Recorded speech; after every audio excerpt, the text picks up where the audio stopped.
एक बार की बात है। एक आम के बाग में दो चुड़ैलें जिनका नाम रज्जो और सोना होता है, एक आम के पेड़ पर बैठी बातें कर रही होती हैं। और रज्जो किसी भूखे बच्चे की तरह आम खाने में लगी होती है। उसे देखकर सोना कहती है, अरे रज्जू, तू आम कैसे खा रही? जैसे जन्मों से तुझे कभी आम नहीं मिला हो। बिल्कुल नशेड़ी लग रही है तू आम खाते हुए। सोना की बात सुनकर रज्जो हंसते हुए कहती है, सोना बहन, तुम भी ना नशेड़ी। अरे, आम है ही ऐसी चीज, तुम्हें पता है ये फलों का राजा है। और सिर्फ इसके लिए तो मैं किसी की जान भी ले लूं। और सिर्फ पके ही नहीं, मैं तो कच्चे आम भी खा सकती हूँ। और मैं कहती भी थी पहले। लेकिन रज्जू बहन, जरा ये तो बताओ, तुम चुड़ैल कैसे बनी? तुम तो भले घर की लगती हो। सोना की बात सुनकर रज्जो उदास हो जाती है और अपने बारे में बताने लगती है। मैं रामपुर गांव में रहती थी। मुझे आम खाने का बहुत शौक था। मैं आम खाए बिना नहीं रह पाती थी। मेरी इस आदत से मेरे घर वाले भी परेशान रहा करते थे। एक साल गांव में भयंकर सूखा पड़ा और गांव में कहीं भी आम नहीं उगे थे, सिवाय एक आदमी भीमा के। एक रात मैं भीमा के बाग में आम तोड़ने गई। तभी वहां भीमा आ गया। ए रज्जो, यहाँ क्या कर रही है तू? जानती ना है कि ये मेरा बाग है? चल फुट यहाँ से, चल। अरे भीमा भैया, ऐसे क्यों कर रहे हो? मैं तो बस थोड़े से आम ही तो खा रही हूँ, खा लेने दो। इस बार पूरे गांव में कहीं आम नहीं है।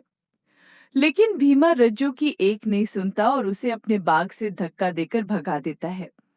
रज्जू रोते हुए घर पहुंचती है। घर पर उसके गरीब पिता रामलाल रज्जू से पूछते हैं। रज्जू रामलाल को भीमा के साथ हुई सारी बात बताती है, जिसे सुनकर रामलाल बोलते हैं, बेटी, तुझे वहां नहीं जाना चाहिए था। भीमा बहुत ही बदमाश किस्म का और बहुत पैसे वाला है। सारा गांव उससे डरता है। लेकिन तेरी भी गलती क्या है? मैं ही इतना गरीब हूं जो तुझे आम भी खरीद कर नहीं दे पाता। रामलाल को यूं दुखी देख रज्जो रामलाल से कहती है, आप दुखी मत हो पिताजी। मैं आगे से आम के लिए उस बदमाश के बाग में नहीं जाऊंगी। आप चिंता मत करो। एक रात रज्जो को आम खाने का मन होता है, जिसकी वजह से वो सो नहीं पाती और घर के बाहर निकल जाती है। तभी उसकी सहेली रमा भी वहां आ जाती है। रमा रज्जो से कहती है, अरे रज्जो, कहाँ घूम रही है इतनी रात में? सब ठीक तो है?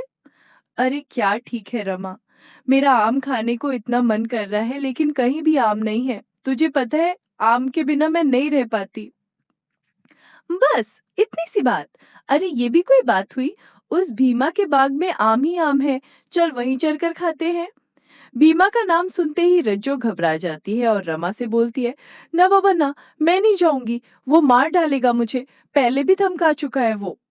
तू भी ना, कितनी डरपोक है। अरे आज ही मैंने उसे शहर जाते हुए देखा था, वो नहीं है गांव में। चल चलते हैं और खूब भरपेट आम खाएंगे। फिर रमा और रज्जो भीमा के बाग में जाकर आम तोड़कर खाने लगते हैं। रज्जो आम खाकर बहुत खुश हो जाती है। अरे वाह, मैंने एक से बढ़कर एक आम खाए, लेकिन इन आमों का तो कोई मुकाबला ही नहीं है। वाह, बहुत ही बढ़िया है ये तो।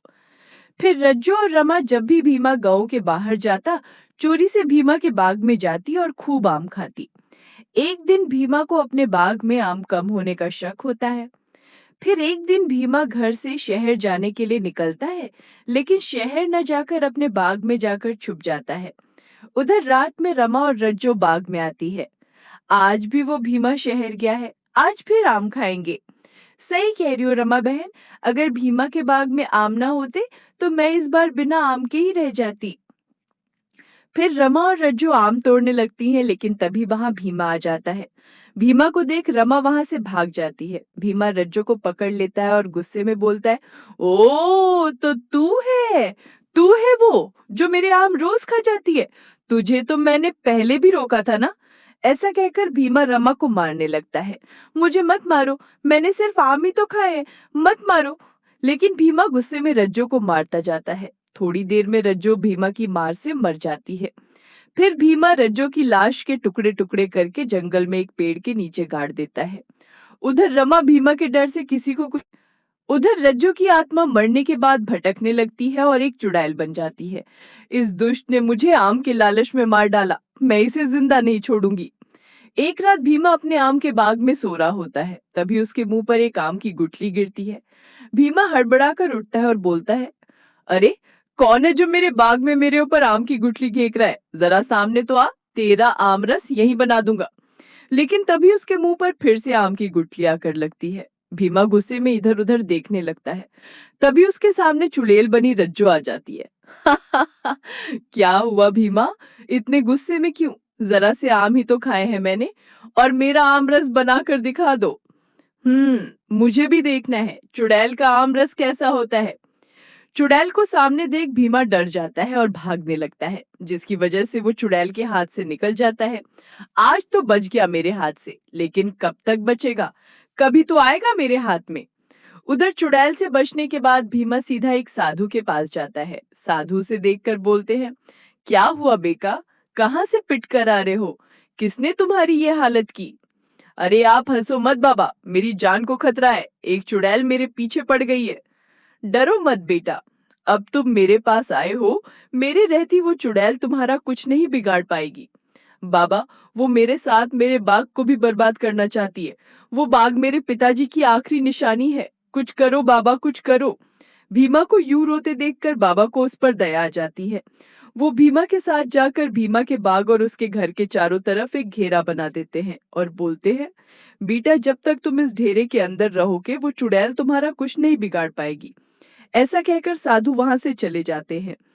हम्म बस बस बहन, तब का दिन है और आज का दिन। मैं उस दुष्ट भीमा से अपना बदला लेने के लिए मरी जा रही हूँ। उन साधु बाबा की वजह से मैं उस बाग में और उस घर में नहीं जा पा रही और बदले की आग में जल रही हूँ। तुम्हारी कहानी सुनकर तो मुझे भी गुस्सा आ गया है। तुम चिंता मत करो, मैं उस दुष्ट से बदला लेने में तुम्हारी मदद करूंगी। फिर सोना और रज्जो चुड़ैलें आम खाने लगती हैं। एक दिन रज्जो आम के पेड़ पर बैठी आम खा रही होती है। तभी वहां सोना आती है, उसके साथ एक साधु बाबा भी होते हैं। उन्हें देखकर रज्जो हैरान रह जाती है और बोलती है, ये ये तो वही बाबा है। ये तुम्हें कहाँ से मिले? इन्होंने ही तो उस दुष्ट भीमा की मदद की थी, जो कि मेरा हत्यारा था। रज्जू की बात सुनकर साधु बाबा दुखी मन से बोलते हैं, बेटी, मुझे पता नहीं था कि वो आदमी एक हत्यारा है। मैंने तो उसकी मदद इंसानियत के लिए की थी, जिसका मुझे अब तक अफसोस है। ऐसा कहकर साधु वहां से चले जाते हैं। चलो बहन, आज उस दुष्ट के बाग के आम खाते हैं। ऐसा कहकर दोनों चुड़ैलें भीमा के बाग की ओर उड़ जाती हैं और बाग में पहुंचकर आम खाने लगती हैं। अगले दिन भीमा अपने बाग की हालत देखता है। ये किसने मेरे बाग की ऐसी हालत की? एक बार पता चल जाए बस, मैं उसको जिंदा ना छोड़ूंगा। उसी रात भीमा के घर के बाहर एक सुंदर औरत आती है और जोर जोर से भीमा का नाम लेती है।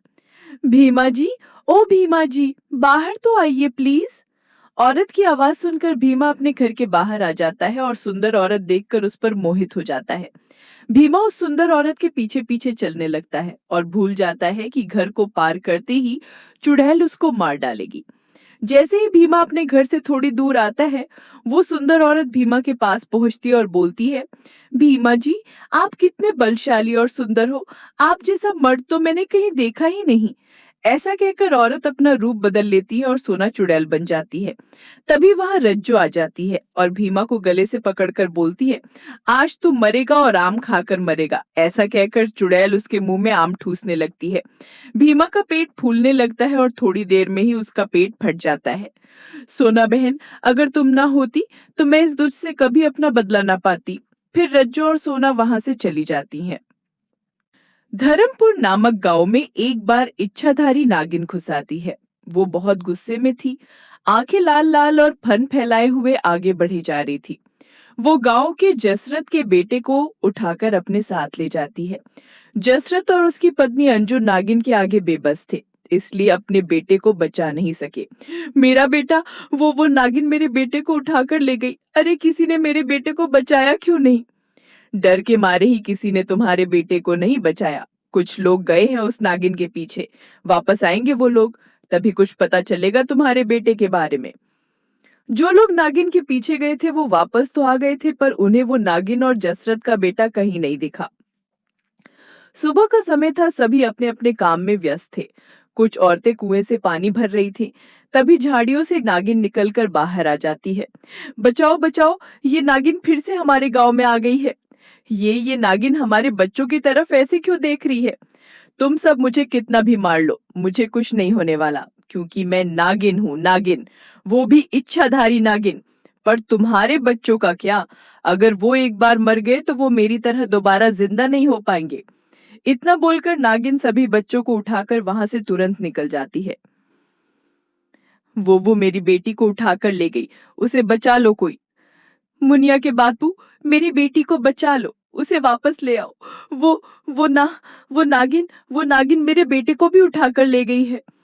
वो नागिन रोज आती है और हमारे गांव के बच्चों को उठाकर ले जाती है। उनका वो क्या करती है किसी को कुछ नहीं पता। पता नहीं वो जिंदा भी है कि नहीं। इस गांव की हर माँ की गोद सूनी होती जा रही है। उस नागिन की वजह से हम कब तक ये सब सहेंगे? हमारे बच्चों से ही हमारी दुनिया है। वो ही नहीं रहेंगे तो हमारे जीने का भी कोई फायदा नहीं। हाँ, ये बिल्कुल सही है। फिर क्या था, गांव वालों ने एक सांप पकड़ने वाले सपेरे को गांव में बुलाया। अच्छा, मुझे पकड़ने के लिए तुम लोगों ने सपेरे को बुलाया है? ये इतना सा सपेरा क्या मुझे पकड़ पाएगा? हम लोगों ने पहले क्यों नहीं बताया कि नागिन इतनी बड़ी है? ये तो बहुत ही बड़ी है। हमने तुम्हें बताया तो था कि नागिन बहुत बड़ी है। ये वही नागिन है जिसके बारे में हमने तुम्हें बताया था। ओह! नागिन अपना फन फैलाती और सपेरे को डस लेती है। सपेरा तुरंत मर जाता है। तुम लोग कितने भी बड़े सपेरे को बुला लो, मेरा कोई कुछ नहीं बिगाड़ सकता। और अब मैं जिस काम के लिए आई हूँ वो करके ही जाऊंगी। हमने तुम्हारा क्या बिगाड़ा है जो तुम हमारे बच्चों को उठा कर ले जाती हो? उन मासूम बच्चों की क्या गलती? नागिन कभी बिना मतलब की किसी को कोई नुकसान नहीं पहुंचाती। और तुमने तो मेरी दुनिया ही तबाह कर दी। तुम लोगों ने भी मेरे बेटे को मार डाला था, बस मैं उसी का बदला लेने आई हूँ। जैसे मेरी गोद सूनी हुई है, वैसे ही मैं तुम सबकी गोद सूनी कर दूंगी, मार डालूंगी सभी बच्चों को। तुम्हारे बेटे को हम क्यों मारेंगे भला? हमने नहीं मारा उसे, तुम ही ने मारा है। मैंने खुद अपनी मन की शक्ति